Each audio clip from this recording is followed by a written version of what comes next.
After months of anticipation, 7 seasons with the Cleveland Cavaliers and names like the Knicks, Bulls, and Heat being thrown around, NBA superstar LeBron James is packing up and moving on.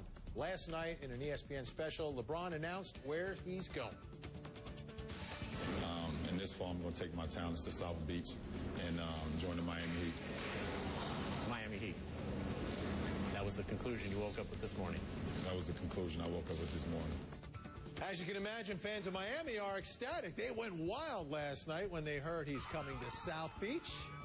But fans in Cleveland, not so much. Check out these guys burning a LeBron James jersey. And one man who definitely isn't happy about LeBron's decision is Cavs majority owner Dan Gilbert. And he didn't waste any time last night. In a letter he posted on the Cavs website, he wrote, quote, "This shocking act of disloyalty from our homegrown chosen one sends the exact opposite lesson of what we would want our children to learn and who we would want them to grow up to become." And look at what he promised to his fans. Quote, "I personally guarantee that the Cleveland Cavaliers will win an NBA championship before the self-titled former king wins one." Joining me now, Glenn Moore, sports talk show host with the SportsTalkCleveland.com, and Kory, nighttime host at Q104 in Cleveland. All right, Kory, describe the scene in Cleveland last night. What happened when the announcement was made that LeBron is leaving town and heading down to South Beach?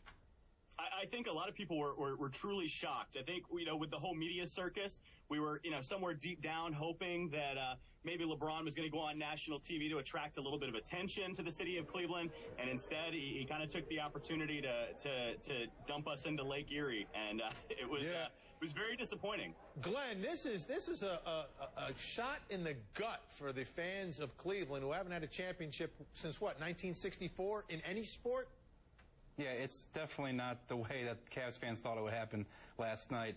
With the whole media circus and the whole smoke screens with LeBron maybe going to New York and the tax form change in Chicago and these cabanas rented out in Miami, we thought here in Cleveland would be a smoke screen, that LeBron would end up in Cleveland and come back being an even bigger hero than he was before.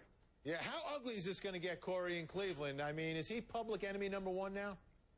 I think he is, and Cleveland has a lot of sports figures that they can hate, but I think LeBron just moved to the top. I know we have the big witness billboard downtown, and I know last night Cleveland PD had to assign like a 4-car police detail to keep people from torching it. I mean, that would have been a great shot for headline news last night, but they actually managed to stop it. But the LeBron posters on the queue have already come down. People have been burning jerseys, and I think we're just seeing the beginning of this.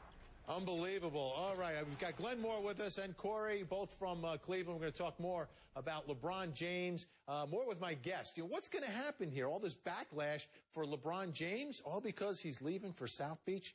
But first, this.